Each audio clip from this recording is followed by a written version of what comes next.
Hello ladies and gentlemen of YouTube, my name is Brad. This is my channel Animate Orange, where I build a lot of 3D metal models. Today I bring you the Kinkaku-ji? I just heard somebody say it and I can't remember very well. I believe that's how you say it. This is the gold model. The gold tends to be a little bit softer. It has, how many sheets does this thing have? 3 sheets. So that sounds complicated. I'm sure it's got its challenges, they always do, but maybe not as bad as you think. Let's open this up, see what's inside, put it together, and see how hard it is. Kinkaku-ji. Look, it's all golden. Let's open it up. Inside we have a heavy amount of stuff. We have 1, 2, 3 sheets and 2 pieces of paper. So let's set the golden sheets aside for a moment. Find the first piece, the one that says metal on it. We open this up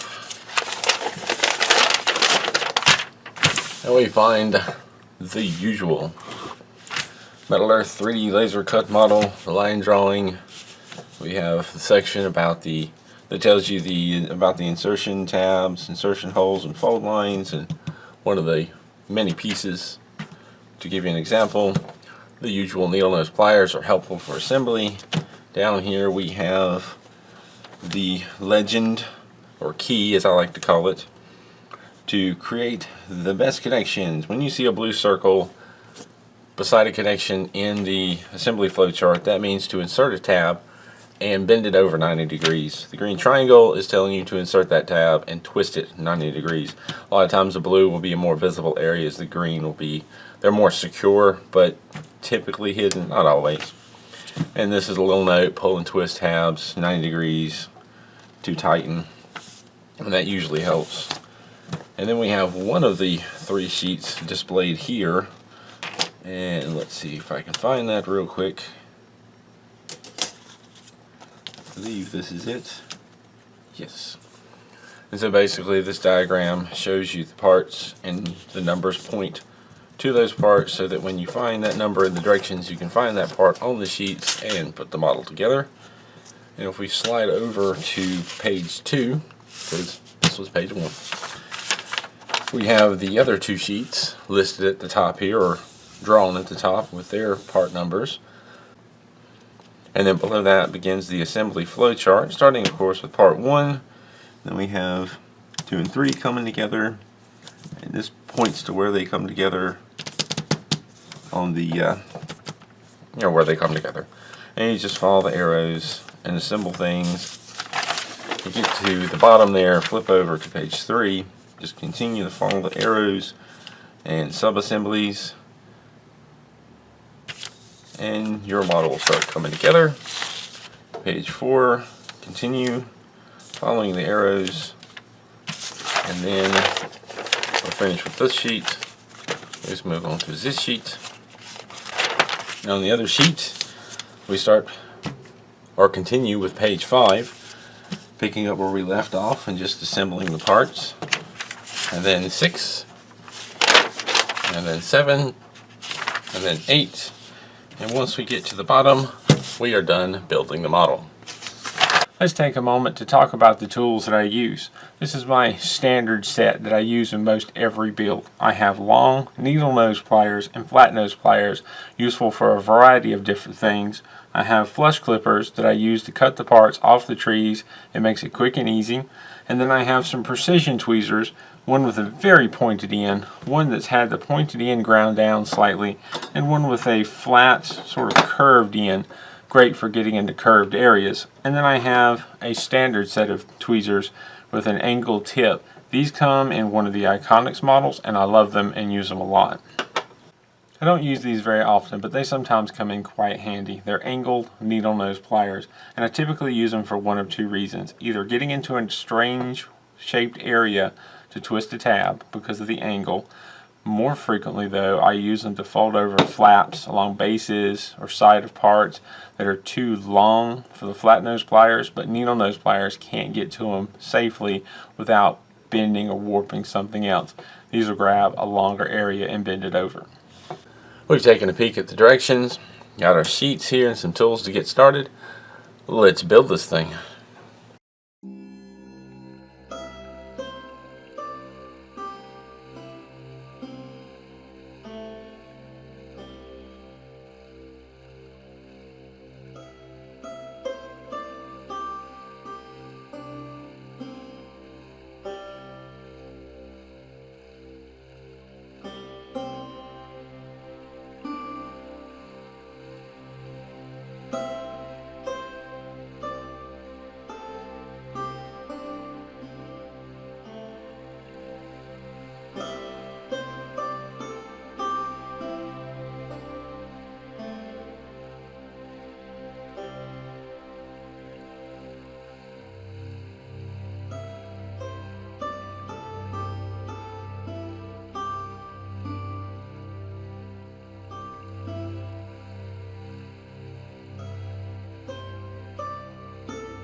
I bent the tabs on part 2 a little more than 90 degrees to make it easier to bend them completely over once inserted into part 3.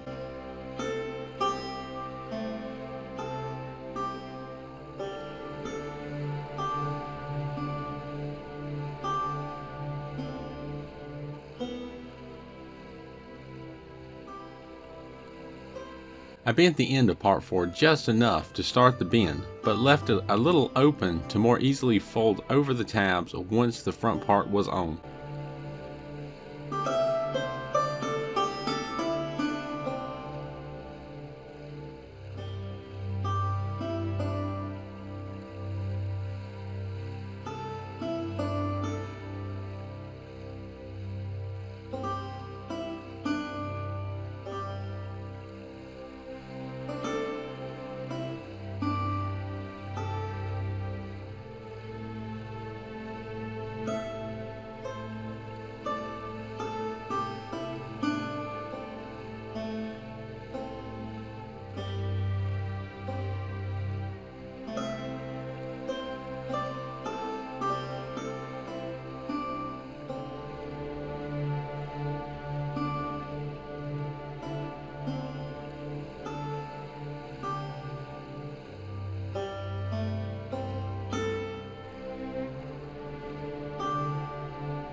I twisted this tab a little just to hold this joint in place until I can get the other side of it attached. Then I will go back and bend the first tabs over.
Here again, I twisted some tabs lightly to hold some things while I build more of the structure, and as before, I will come back and untwist and then fold over these tabs.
These tabs are right next to the side of the building and a bit tough to twist. I decided it easier to just fold them over.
This decorative top piece is probably the hardest part of the build.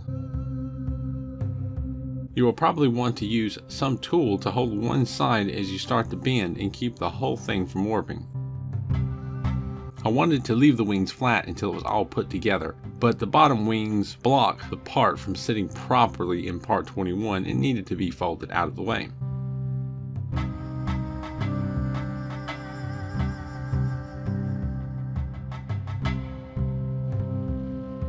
When twisting the tabs, I try to hold on to the base, part 21, more than the statue, part 20. Part 20 will easily bend and twist out of shape.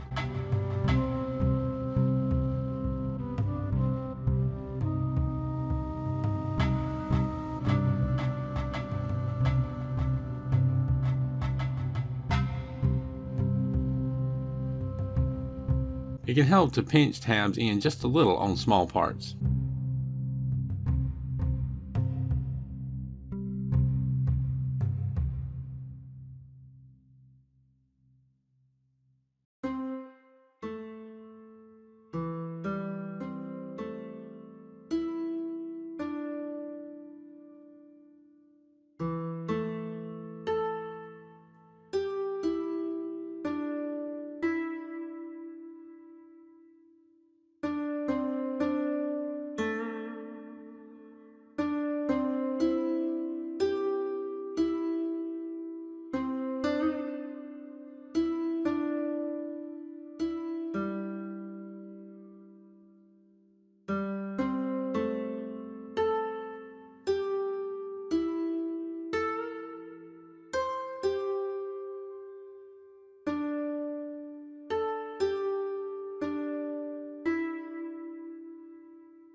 I decided not to bend the sides of part 26 all the way over because I noticed how close the slots were and wanted to leave some room to twist the tabs.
Be sure to find the side with the symbol over the door to line it up with the roof piece.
I did not realize until after attaching the parts, but the two roof pieces needed to go together in such a way that the figure on top is not looking towards either side with the slots on the roof, but instead towards one of the pieces with no open slot on the roof. That way, it will easily line up with the rest of the building.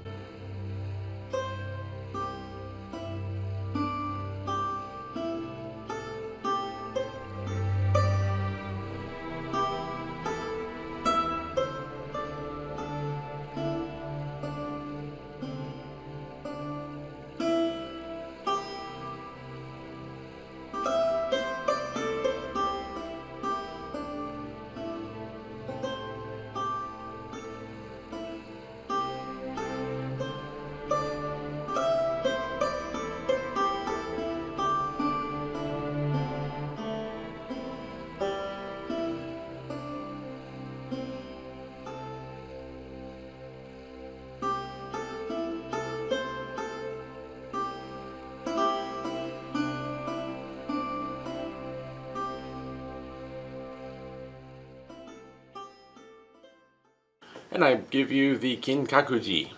I think I said it right that time. Very nice looking little golden model. Really pleased with how this turned out and how it wasn't terribly difficult to put together. It wasn't really that difficult at all. It took about an hour and 15 minutes to assemble the entire thing. The biggest challenge is trying to bend so many of these tabs over when there's not much to hold on to. And one way to overcome that is to lightly twist some things until you get enough of the parts together that it's more sturdy in your hand, and that you can more easily fold those tabs over. But with enough patience and careful thought, it's really not a difficult model. It comes together very nicely. I'm very pleased with it, and it's very pretty and shiny. So I would give this probably a bit of a medium difficulty, maybe a little bit less than medium, not quite easy, but certainly not difficult. So it's nicely in the middle. Aside from the challenge of trying to bend the tabs over without destroying it, it comes together pretty easily and pretty nicely and looks great. So this isn't too bad one to start with. A little apprehensive about it being gold because the gold seems to be a little softer, but I didn't run into that problem with this one. And I've already said it, I'm very pleased with the way it turned out. I'll leave it at that. If you have any questions or comments, feel free to leave them down below. I've started a Patreon. So if you enjoy watching these videos, you want to see them keep coming, consider visiting that Patreon page. You can find the link down in the comments below. Give it a thought. As always, thank you for watching, and keep on keeping on.